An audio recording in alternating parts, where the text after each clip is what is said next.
نحمدہ و نصلی علی رسول الکریم اما بعد۔ میرے عزیز بھائیو، حضرت عمر فاروق رضی اللہ عنہ کا خلافت کا زمانہ تھا۔ اس وقت ایک باروب شخص تھا، ایک قوی انسان تھا، وہ حضرت عمر رضی اللہ عنہ کی خدمت میں آیا کرتا تھا۔ کچھ دن وہ نظر نہیں آیا تو حضرت عمر فاروق نے لوگوں سے پوچھا کہ فلاں کہاں ہے؟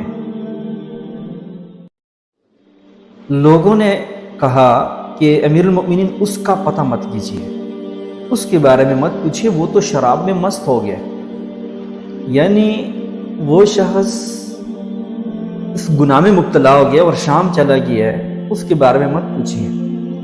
حضرت عمر فاروق رضی اللہ عنہ نے ان سے کہا نہیں، چلیں سب مل بیٹھ کے دعا کرتے ہیں اللہ اور اس کا توبہ قبول فرمائے۔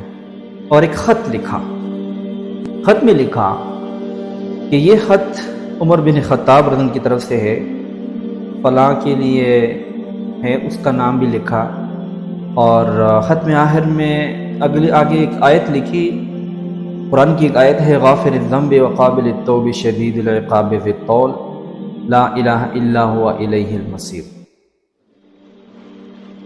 یہ آیت لکھی اور ایک قاصد کو بھیجا کہ آپ ایسا کریں کہ یہ شخص، یہ جو خط ہے آپ نے ان تک پہنچانا ہے۔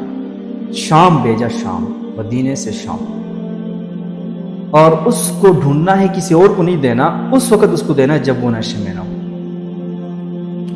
قاصد چلا گیا شام اور وہ خط ڈھونڈتے ڈھونڈتے اس بندے کو پہنچا دیا۔ جب وہ شخص اس نے خط کھولا اور دیکھا تو بار بار یہ آیت پڑھتا ہے، غافر الذنب، وہ ذات جو ہے گناہوں کو معاف کرنے والی ہے، وقابل التوب، اور توبہ قبول کرنے والی ہے، شدید العقاب، سخت عذاب والا ہے، ذی الطول، بڑی طاقت والا ہے، لا الہ الا هو الیہ المصیر، اس کے سوا کوئی معبود نہیں، اسی کی طرف لوٹ کر جانا ہے۔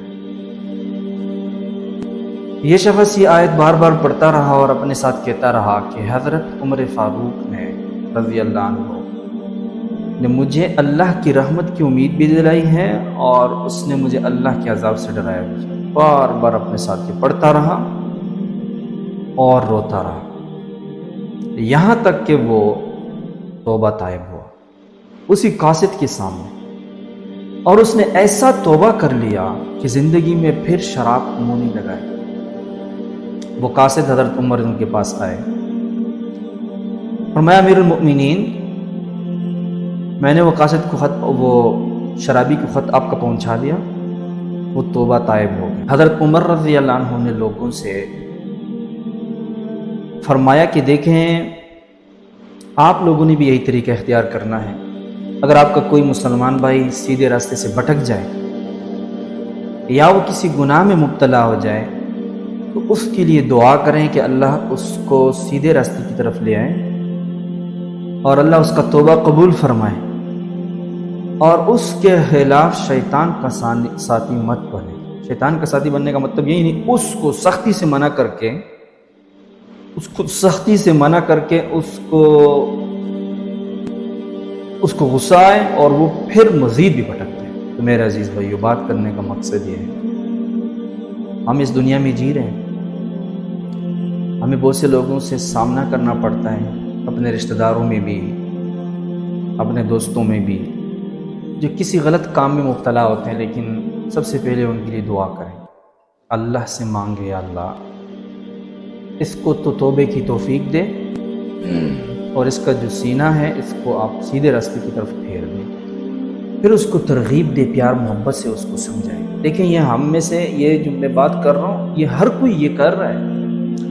کوئی مسلمان کی شان یہ ہے کہ وہ غلطی کو دیکھے تو وہ اس کو ختم کرنے کی کوشش کرتے ہیں، لیکن میرے عزیز بھائیو، طریقہ وہ اختیار کرنا ہے جو طریقہ کامیاب ہو۔ سختی کا جو طریقہ ہوتا ہے نا، اس میں 95% یہ چانسز ہوتے ہیں کہ وہ ناکام ہو، یعنی اس سے وہ مزید بھٹک جائے راستے سے، سیدھے راستے کی طرف آئے ہی نہ۔ 5% چانسز یہ ہوتے ہیں کہ شاید وہ ڈر جائے۔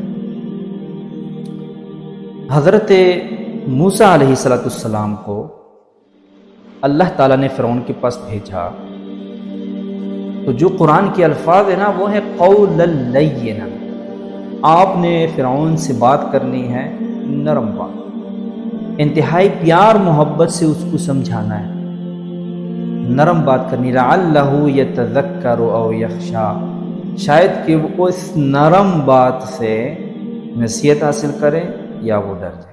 اب آپ خود سوچیں فرعون کتنا بڑا کافر تھا۔ میرے اور آپ کے جو دوست ہیں، جو ساتھی ہیں، جو رشتہ دار ہیں، وہ اگر کسی گناہ میں مبتلا ہے تو یہ فرعون سے بڑھ کر ہو گئے؟ نہیں، فرعون تو خدا کا منکر تھا ہی تھا، اس نے یہ بھی دعویٰ کیا تھا کہ میں خود خدا ہوں، میں خود اللہ ہوں، نعوذ باللہ۔ میرے عزیز بھائی، ذمہ داری ہر کسی کی ہے کہ وہ امر بالمعروف اور نہی عن المنکر کرتا رہے، لیکن طریقہ وہ اختیار کرے جو نبیوں کا طریقہ ہے۔ ہاں، گناہ سے نفرت ہو اور گناہگار سے نفرت نہ ہو۔